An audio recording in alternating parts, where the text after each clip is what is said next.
you'll be able to exchange from France to Singapore to the US exchanges, then move into admissions, career services, and end with financing. And then at the end of the session, we'll have the alumni come up. So 3 have joined us so far, and they're going to talk about their experiences, why they came to INSEAD, and what they've been doing since. Now, as you well know, INSEAD's MBA program is 10 months long. A traditional MBA program is 2 years, so we are condensing the content of a 2-year program into 10 months. This afternoon, I'll also be doing a lot of condensation. I'll be condensing what I normally do in an hour and a half or 2-hour presentation normally into roughly about 10 minutes. So I'll be talking quite quickly, and as I get into the content, I'll probably talk more and more quickly. If you have a hard time understanding the quite loud American accent, then please just wave at me and I'll try and slow down. A little bit about me, and then I'll ask some questions about who you are in this room, and then we'll get started. So as you can hear, yeah, originally from the US, but as you can see from my last name up on the screen, father's from Spain, mother's from Serbia, grew up in the US and Canada, immigrated to France 10 years ago, and have been working at INSEAD for the last 9 years. So working in the marketing team and responsible for Europe, Central Asia, the Caucasus, Israel, and Saudi Arabia. So spend a lot of my time doing exactly this. So that's me. In the room, so as you'll see very quickly in the presentation, diversity from all aspects is an important part of our program at INSEAD, also from a selection point of view. So we look at nationality, where people come from, their educational background. So just going to by raise of hand, so we'll start off with nationality. Everyone who's Russian in the room, if you can just raise your hand so we can get rid of all of you. That's that many less hands to go through, all right? Everyone, let's do some neighboring countries. I don't know, anyone from Kazakhstan in the room? Raise your hand. Oh, no. Okay, well, I'm going there next weekend, so I guess I'll see them there. Anyone from Ukraine in the room? Raise your hand. Neither. Oh, one in the back. Brilliant, thank you. Anyone from, let's try the UK? Okay, no, that's a bit of a far stretch. Let's see, I don't know, Poland? Anyone from Poland in the room? No, okay. Those of you that aren't Russian, can you raise your hands again? Because I'm having a hard time imagining where all these people can be coming from. All right, Belarusia, all right, that covered a few, all right. Anyone from Hungary? No, not so much. All right, so yell at some nationalities. Where are you from? Oh, you're from Russia, so why are you raising your hand? Okay, all right. As well, okay, so who didn't raise their hand? Who raised their hand that's not from Russia over here? Somebody? No? All right, so we had one Ukrainian. Anybody else? Yeah? Okay. Well, how about on this side? Who's not from Russia? And I didn't cover your nationality. All right, I guess you guys maybe were misunderstanding my questions because it seems like everyone's Russian in the room. All right, go ahead. Where are you from? No, in the back there. From Armenia. All right, brilliant. Yes, we were there just earlier last year and met some really good candidates. Okay, who in the room is a consultant, works for a consulting company? There's usually quite a lot of you. Actually, it's not too bad. It's quite nice to see. Those of you working in energy, gas, oil, energy sector. All right, another few of you. How about, let's say, consumer good FMCG products, okay. Luxury good products, luxury good sector. See one in the back, thanks for raising your hand. How about any lawyers in the room? There's always a couple people, maybe, no lawyers. All right, people working in IT, telecoms, yeah, a few more. Who still hasn't raised their hand from a sector point of view? All right. Which one, sorry? Financial. Sorry, finance sector, obviously. I forgot about all of you. All right, brilliant, good. All right, well that gives you a better idea of who's in the room. We'll be doing a lot more of this, as you can imagine, throughout the application process. The application that you'll be submitting is roughly 5 pages long. There's 5 essays to complete, so you can imagine the kinds of questions that we'll be asking you go much more in depth. All right, just gonna do a quick time check, make sure I don't run over on time. As I mentioned, going to be going, oh, this clicker is not working. Maybe it's not plugged into the right place. If we can just see, no worries. I'm going to start off by talking a bit about the program, information about INSEAD, giving you a better idea as to who we are, the types of programs that we offer, and then get more into the actual courses. So it's actually still not working yet, sorry. It's all right, a little small technical error.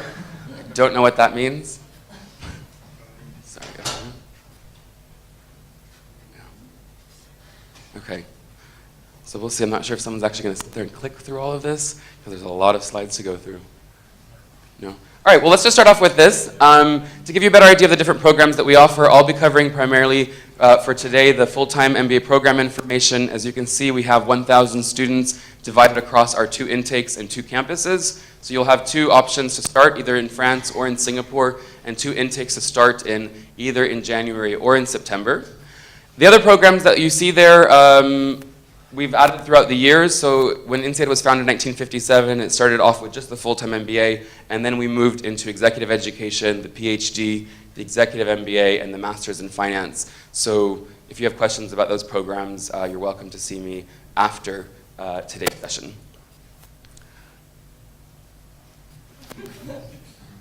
All right, there's going to be quite a lot of clicking, so you're just going to have to, keep on going. Just go right through it.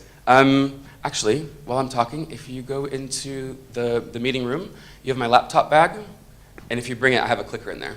Brilliant. All right, so in addition to that, so in the next few slides, I know this presentation by heart, so we'll just skip ahead while the clicker comes. We look at nationalities. We look at where people are coming from at the application stage. At INSEAD, we try and ensure that no nationality gets above 11%, which is why if this entire room of Russians minus the Armenian and the Ukrainian applied, you would have a hard time all getting in because nationalities are capped off at 11. Presently, if my memory serves me correct from the stat I put into that slide earlier this morning, I believe we have 34, 35 Russians on the program at the moment, and that's across both intakes and both programs. So when you join the program, once you've decided which campus you want to start on and which intake you want to be part of, you're going to spend the first 4 months of your program in a group of 5 to 6 individuals that we have chosen for you, different nationalities, educational backgrounds, work backgrounds, and you'll be working together for the first 4 months of the program with those people. The first 4 months are covered by core courses, so this is where you'll be taking financial classes, accounting, strategy, statistics, the core courses that are required for the program.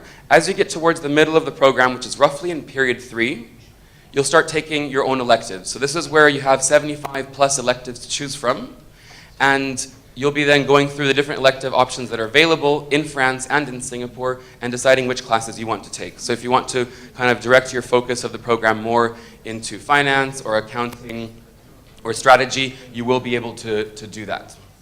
Yep, if we can move ahead with the slides, just a couple more. Brilliant. Yeah. Keep on going, just click, click, click, Go right through, brilliant. Keep on going, one more, and we'll get there. All right, so looking at the program information, so if you can just click on through it one more time, Elvira, sorry, just one more. Yeah, brilliant. Looking at the program information, you'll be starting the program, as you can see here, in period 1, and then moving through the program into period 5, as I mentioned, in the first 2 periods doing core courses, and then in the latter 2 moving into electives. Now that's the academic aspect of INSEAD. In addition to that, there's a whole social calendar and career calendar that will follow you throughout the year. You're about to embark on a really long journey, possibly a very expensive one, and you need to ensure that you're picking the right program for you. There are presently 13,000 MBA programs in the world. You can imagine that all of you in this room, if you decide to still do an MBA after today's session, will find your home into one of them. What's important is picking the right one that fits with your lifestyle, with your schedule, and with what you want to accomplish in the program.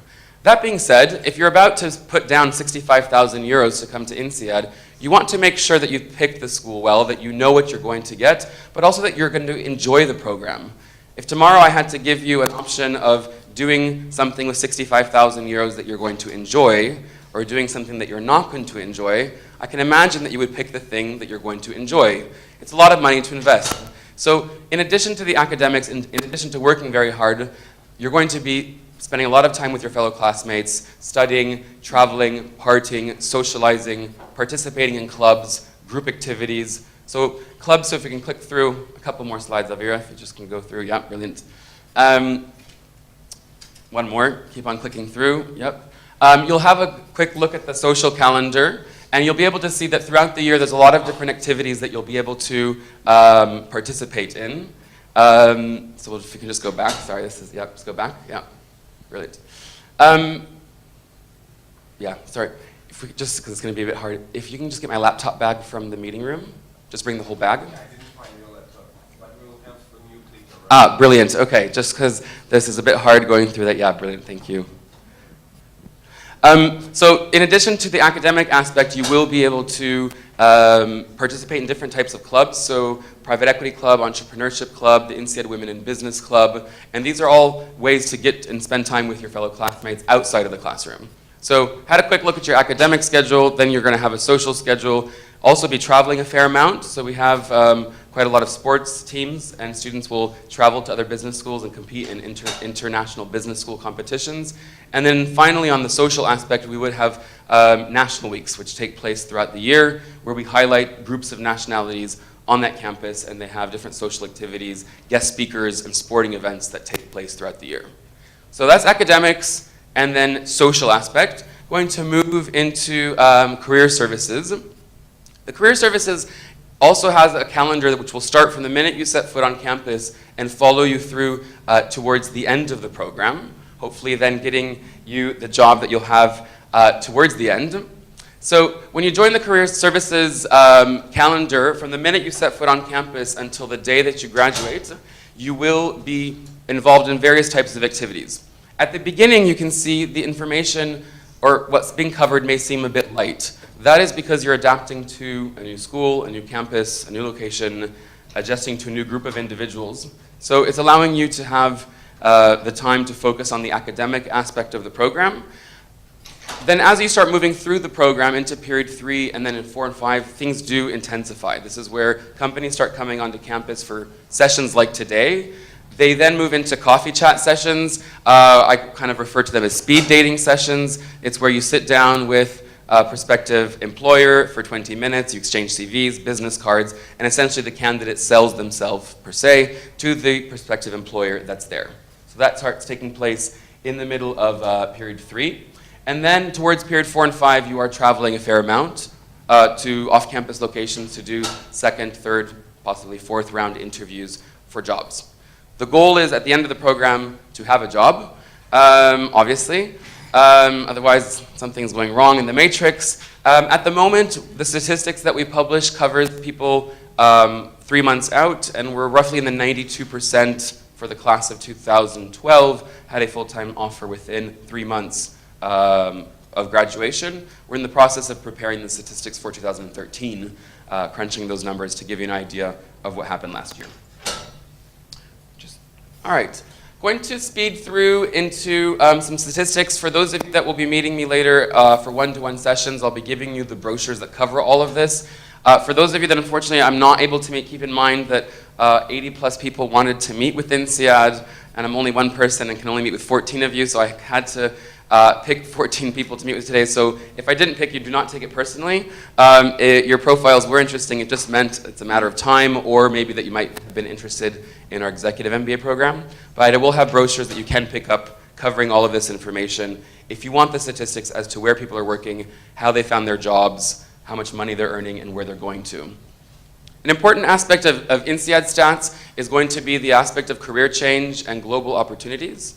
So what we're looking at in this top number here is individuals that change sector, function, and or geographic location. For INSEAD, that number is usually very high. And in the stats that we provide you online and in the books, we actually look at how many people changed 2 of those aspects, 3 of those aspects, or all 3 of them together. So this is one having changed one of these aspects during the after graduating from the program. And then they moved on into 63 different countries. So that's quite important if you're looking for an international program and an international career, is that as you're looking at, competitor schools and other programs, you're going to see graduates maybe going into 15, 20, 25 countries around the world. Immediately after graduation, the 400 companies that hired our graduates went off into 63 different countries. Just a sampling of employees. You can find a full list of them online. As I mentioned, there's about 395 or almost 400 different employers that hired our graduates last year. All right, I'm going to talk a little bit about the alumni network and then a few things about admissions, and then we'll ask the alumni to come up to talk about themselves before we get the cutoff for this time's session. Oh, can I go back? Sure. Did you have a question? Or you wanted to take a picture? All right. You can actually find a full list on the website. You're very welcome. All right, looking at the alumni network, another important aspect when picking MBA programs, as I mentioned, there's 13,000 MBA programs in the world. you're trying to decide which one out of those 13,000 is the right one for me. It all depends on what you plan on doing after the program. Where do you see yourself living? What part of the world? What geographic location? And then how strong is the alumni network in the region or part of the world that you're going to be living and working in? Because realistically speaking, once you graduate from the program 2-3 years out, you're going to forget most of what you actually studied. It's just a reality. If I was to give all of you a university exit exam right now, the amount of you that would actually pass a university exit exam today would be very few. So put the same situation for the MBA. 5 years from now, you're not going to remember some of those things you learned in statistics courses. And frankly, you won't care. You'll have remembered and retained the things that are useful for your everyday work, but most importantly, you'll have had access to a network and to experience that is shared amongst many people. So just some statistics about the full-time MBA program. There's about 22,000 around the world. Today there's 194 to roughly 206 countries in the world, depending on your political views and beliefs. So out of those roughly 200 countries, INSEAD has at least one alumnus in 157 of them. So we're almost in every country in the world. And then the countries that you see pinpointed on the map there are the countries that we have at least 100 alumni in, which the Russian Federation is one of them, which is why I pulled out then some statistics for you with regards to Russia. So MBAs in Russia at the moment, roughly about 200. In addition to that, you should add about 200 executive education alumni, so about 400 INSEAD alumni living in the Federation at the moment. And then just kind of looking at Russians globally. So looking from a nationality point of view, how many have we had? Well, there's been 333 that have come through the program thus far, and they're based anywhere in the world. All right, going to cover one last thing about admissions and financing, and then we'll turn the time over to the alumni and for your questions for the last 20 minutes.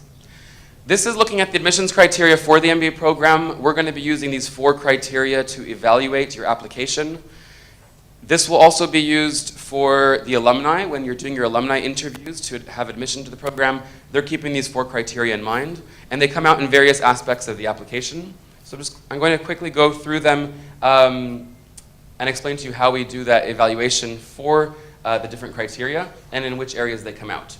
So first one, academic capacity, is divided into 2 ways. Looking at where you studied, what did you study, when did you study it, and what have you done with it. So if you followed all that when, who, where, and why, we're actually not that interested to judge and to say, which school did you go to? How come you didn't go to this top school in your country or in your region? Why didn't you study this? Why didn't you study business? That's not our business. It's your life. You made your choices back when you were 18, 19, 20. You have to assume and accept those choices. We want to understand what you've done with it. So tell us about your academic background. You'll provide us transcripts. To balance that out, we do look at your GMAT, so you will have to submit that exam that you're still looking forward to taking. Very fun exam, as you can well imagine. The reality is it's kind of, I like to refer to it as a necessary evil, nothing against anyone offering GMAT exams in this room, but it is a requirement for applying to top business schools around the world, so you will need to have the GMAT. And for INSEAD, the average at the moment hangs out about around 702, 703. And we need scores that are roughly balanced in the verbal and quantitative sections. So roughly 70th percentile in verbal, 70th percentile in quant. So I recommend applying with a 650 plus. That's a safe zone. Last year we accepted, the range went from 640 to 790. But the majority of the people found themselves within 650 to 750.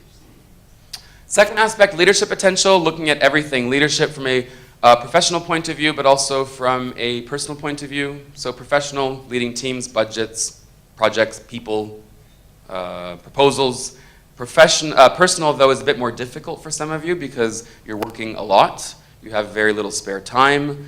I do hope you have a life, though, outside of work. If you don't have a life, it may be the reason why you're in this room today, to try and get out of the life you have and move on to something different, which is usually why people do MBAs. But despite maybe not having a life or too much time for personal activities, we want to know what you do in your spare time. Do you lead in any way in clubs, music, sports, politics, religious organizations, anything? What do you do in your spare time when you're not working? And how can you show one aspect of leadership there?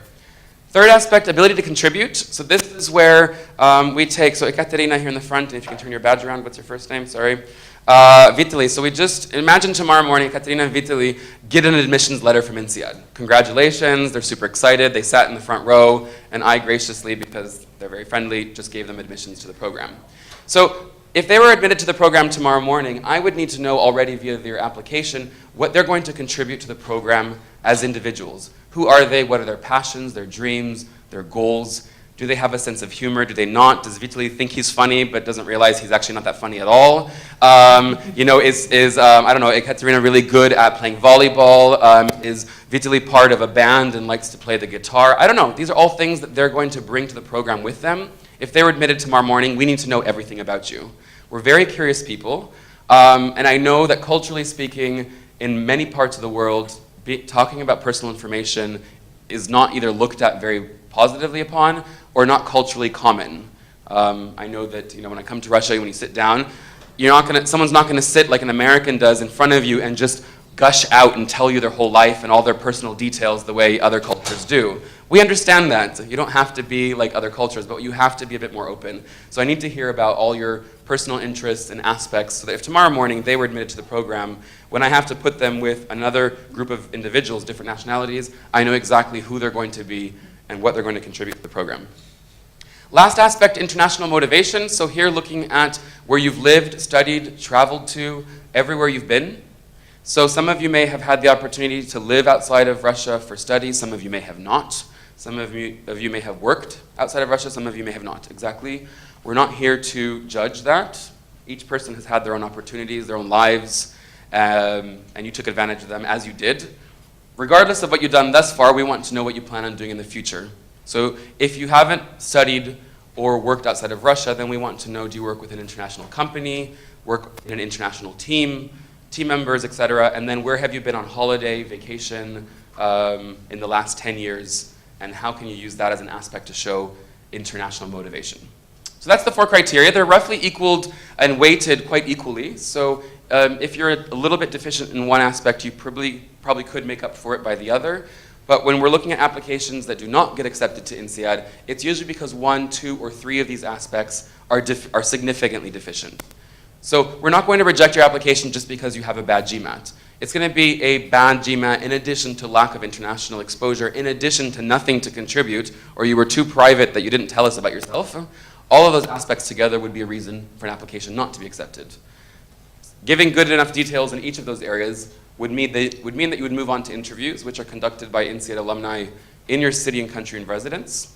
And then after that, the admissions committee meets and gives a final decision as to whether your application has been accepted or not. So the entire application process is roughly 12 to 14 weeks long from start to finish.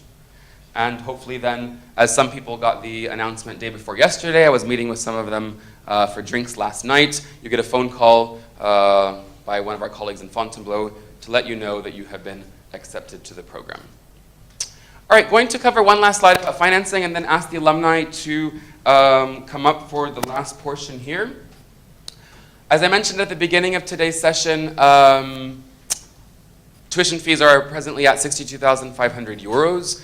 That is for courses in France, in Singapore, Abu Dhabi, should you go there, and the exchanges that we have to the US, to Wharton and to Kellogg, and the exchange that we have to CEBS in Shanghai. So whether you spend your time in France, Singapore, Abu Dhabi, Asia, or the US, the tuition fees will be covered there. Obviously, what's not covered is going to be your living expenses and personal expenses during the program. So you should average out about 2,000 euros of living expenses per month. To help defray those costs, though, I mean, obviously there's a lower opportunity cost because the program is just 10 months. You're not investing 2 years of your time, not earning money for 2 years and spending money for 2 years. So logically, the program is a bit less expensive than a traditional 2-year program. But to help defray those costs, we do offer scholarships. So the numbers have actually increased this last year to roughly 3 million euros that have been awarded. And the average scholarship amount has also increased to 13,500 euros, roughly, to the 221 individuals, as you can see here, that received those funds. Scholarships are merit-based, need-based, nationality-based, and gender-based.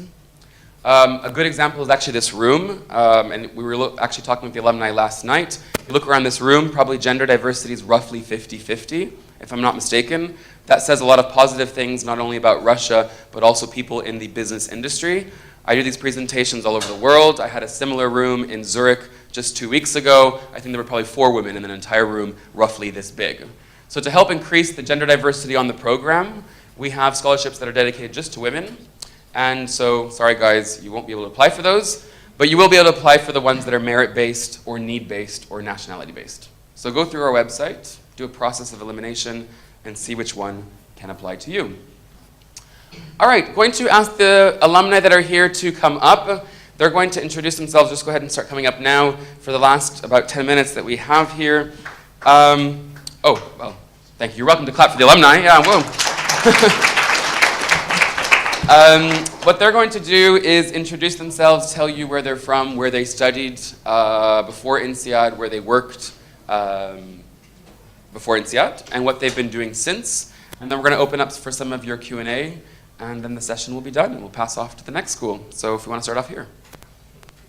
Thank you very much. Я продолжу на русском, если никто не возражает. Меня зовут Илья Гусаров. Я закончил Бауманский, работал в Русале, потом работал в Делойте, в России, в нескольких европейских странах, и потом попал в INSEAD. И после INSEAD я работал в BCG в России, в Азии и на Ближнем Востоке. И сейчас работаю в инвестиционном фонде, занимаясь прямыми инвестициями. Rockwell Capital. Раз. Можно я попробую без микрофона? Меня слышно? Отлично. Меня зовут Илья Смирнов. Я закончил высшую школу экономики, потом работал в Банке России, занимался управлением активами, который называется там золотовалютные резервы. Потом попал в INSEAD, поучился там, вернулся, собственно, в Банк России, потому что он меня спонсировал. Сейчас занимаюсь регулированием пенсионных фондов, тоже, соответственно, в Банке России. Исключительно государственный человек, но показывает, в общем-то, diversity of the INSEAD в том смысле, что после INSEAD можно заниматься, по большому счету, чем угодно. Добрый день, меня зовут Андрей Нестеренко. У меня базовое образование до MBA было юридическое, и российское, и в Англии я заканчивал вуз. Я работал в Renova Management, большая группа компаний Renova, откуда я и поступал в INSEAD. Опять же, я тоже был company sponsored. А после этого года полтора я тоже проработал в Renova. Сейчас я работаю в группе ВТБ, возглавляю проектный офис управления реализацией стратегических проектов. Соответственно, в моем случае INSEAD во многом был такой некоторый запрограммированный career switch от более юридических вещей в более экономические, финансовые, менеджерские. Вдруг какие вопросы, готов ответить. All right, so what we're going to do is take some Q&A now. We've got roughly about 10 minutes until Elvira tells me it's time to stop. So you can continue in Russian, that's fine. I can understand enough to direct your questions if you want to just start off here. Добрый день, Илья зовут. Я быстро хотел спросить, а насколько вы действительно пользуетесь вот сетью выпускников, то есть как часто вы общаетесь именно с теми людьми, которыми вы, может быть, не были знакомы, не пересекались там? То есть вы используете эту сеть или это скорее декларируемое такое преимущество? Давайте я начну. Я предлагаю еще, если вдруг вы, вот, исходя из того, что мы сказали, видите, что ваш вопрос более релевантен кому-то из нас, там, всем. Да, вы опять там говорите Андрей, Илья, вдруг там кто-то. По поводу нетворкинга и сети Alumni, я там начну с себя. У меня обычно всегда, когда я обсуждаю этот вопрос с коллегами, у меня резко отличается мнение от большинства людей. Я, с одной стороны, достаточно скептически отношусь к таким вещам. Скептически в каком... Это было и до MBA, и продолжается до сих пор. Скептически в том смысле, что cold calls есть cold calls. То есть если вы звоните или пишете людям, которые совершенно вас не знают, я и думаю, что не такая большая польза, если сказать, ты меня не знаешь, мы с тобой никогда не пересекались, но на самом деле когда-то я в том же городе тоже пил, даже, может быть, в соседнем баре. Давайте честно быть реалистами. Вы представьте, что вы потом будете работать, вы будете загружены, вам будет некогда выпить кофе, и тут вам приходит вдруг письмо из Южной Африки, ты знаешь, а я, оказывается, тоже учился в INSEAD. С другой стороны, несмотря на то, что я сказал это не означает, что вот нетворкинг – это ерунда. Есть две очень большие пользы от него, на мой взгляд. Во-первых, это то, что я называю role modeling. Когда ты учишься в вузе типа INSEAD, Когда ты общаешься с настолько разными людьми, с настолько разных бэкграундов, с настолько разными представлениями о том, что есть хорошо, что есть плохо, как делаются карьеры, как не делаются, как можно заработать, как нельзя, у тебя очень сильно реально расширяются горизонты.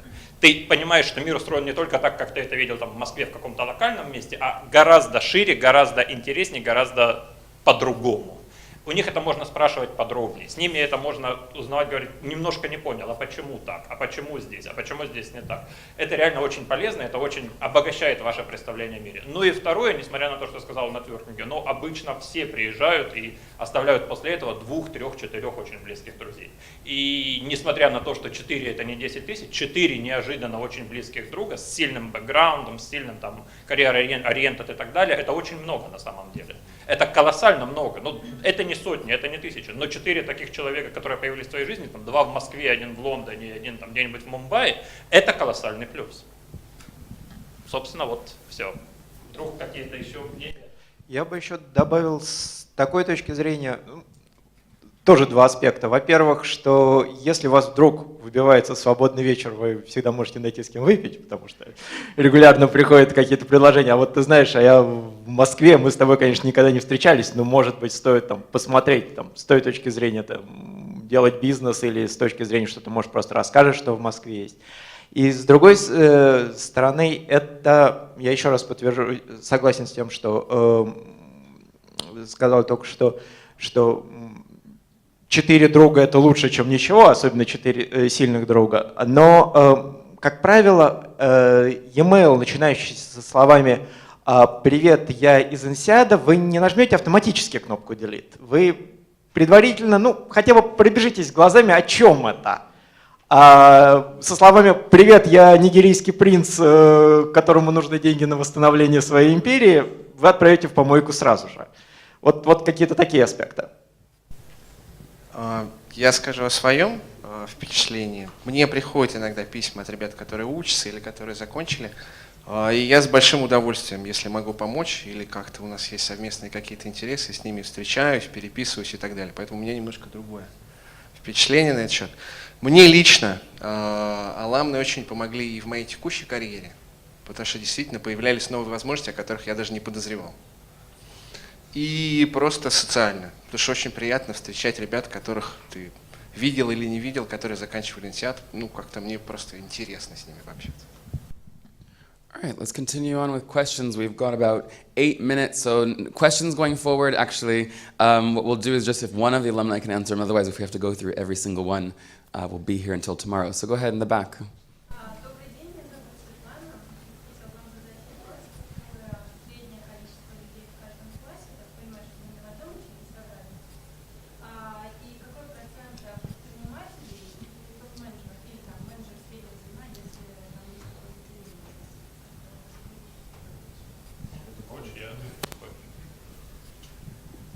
Моя статистика, но я думаю, она вполне репрезентативна. Поток из 500 с лишним человек бьется по классу ориентировочно 70 человек, внутри которых нарезаются более мелкие группы. Приблизительно в середине цикла в P3 эти 70 человек заново перетусовываются, то есть там меняется состав этих 70 человек. А состав предпринимателей достаточно много, и INSEAD, наверное, этим отличается. Там как бы вот с профессиональной точки зрения более diverse background, чем в других вузах. Наверное, процентов 25-30 точно. Опять в широком смысле. Иногда это там человек, который там создал свою компанию. Иногда там, со мной вот в моей маленькой группе была девочка, у которой папа там руководил большой фармацевтической, условно, большой фармацевтической компанией в Африке. Она не была предпринимателем вот в прямом смысле слова, как там сеттлером, создателем этого всего, но она вот была из тех, кто с самого начала, с самого создания все это делал. Количество топ-менеджеров, не такое большое, справедливости, там сразу правде в глаза. Для всех такая учеба, тем более full-time, это opportunity cost. Для топ-менеджеров этот opportunity cost гораздо выше. Для них 65 тысяч евро это немного, а все то, что они теряют, не только в смысле прямой зарплаты, но и в смысле потери связи, потери прямого контакта над ситуацией и так далее, это очень много.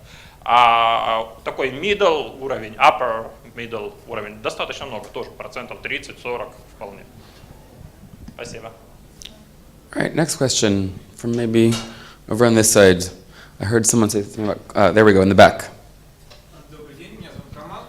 Вопрос такой.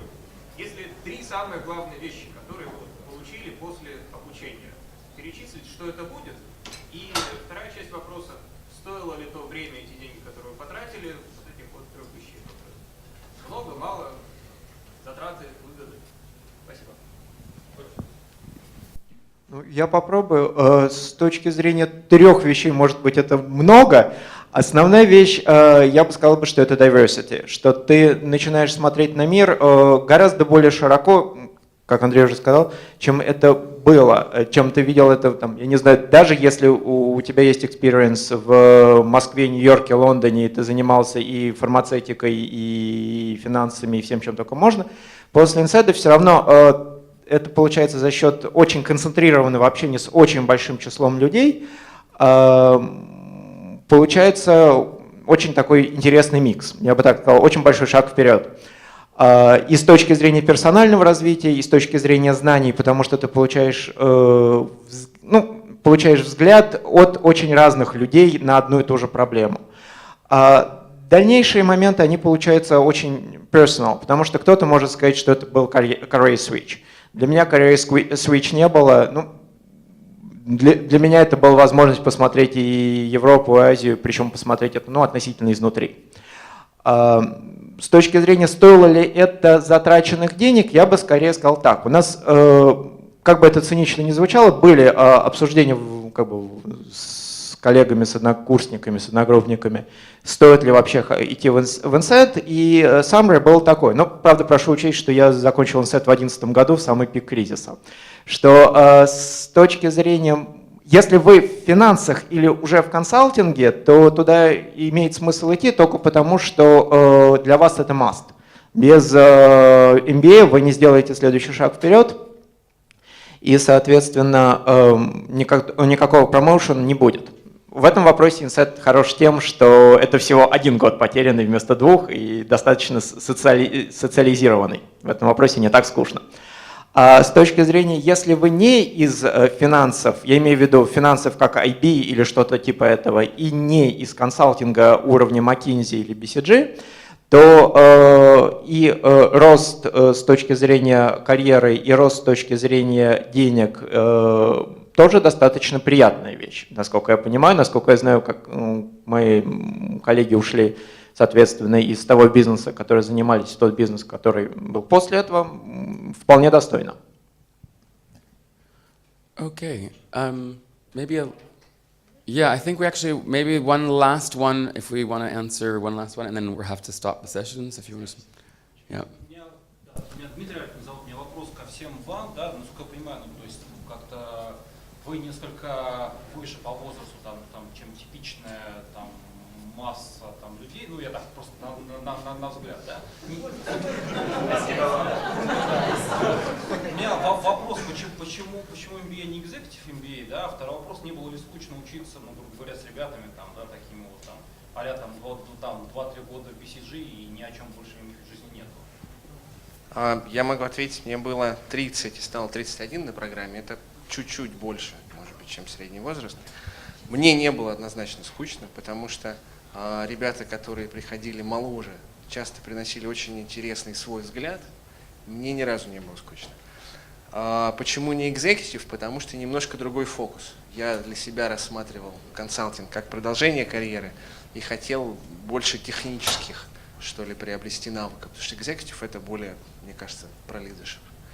У меня с лидершипом, я был старший менеджер, уже достаточно несколько лет в разных странах поработал. Мне было интересней посмотреть назад и дополнить какие-то технические навыки, на которые поучить у меня не было времени. А здесь у тебя 10 месяцев, и ты можешь учить по большому счету все, что тебе хочется.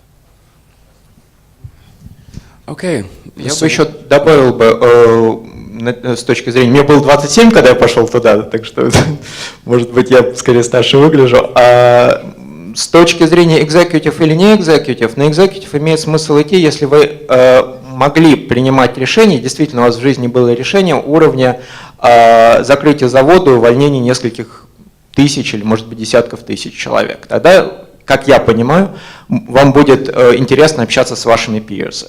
Если решение немножко или не немножко более низкого уровня, то что-то мне подсказывает, что обычный MBA будет полезнее просто по той причине, что люди с более сопоставимым бэкграундом. All right, going to end with that. Thank you very much to the alumni for coming.